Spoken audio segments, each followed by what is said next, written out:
Magandang araw sa inyong lahat at welcome sa aking channel.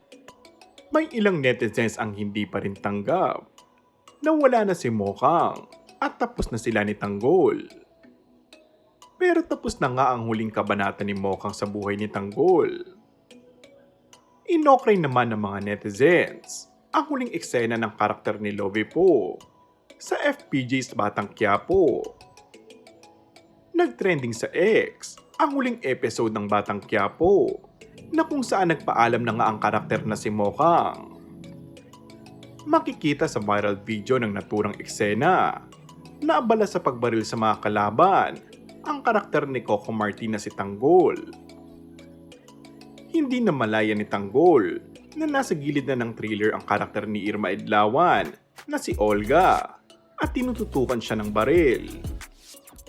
Ngunit bago barilin si Tanggol, ay naglitanya muna si Olga.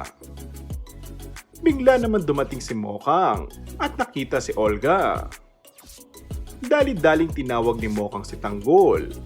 Pinuntahan at niyakap ito upang hindi ito mabaril.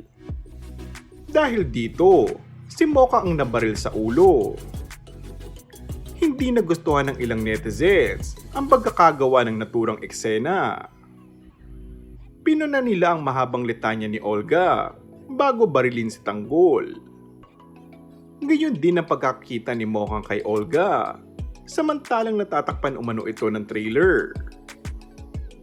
Say pa ng ilan sa kanila, pwede naman daw itulak na lamang at hindi na niyakapan ni Mokang si Tanggol upang hindi ito mabaril. And that's all for our today's video. Kung bago ka lang sa aking channel ay mag-subscribe at pindutin na rin ang notification bell.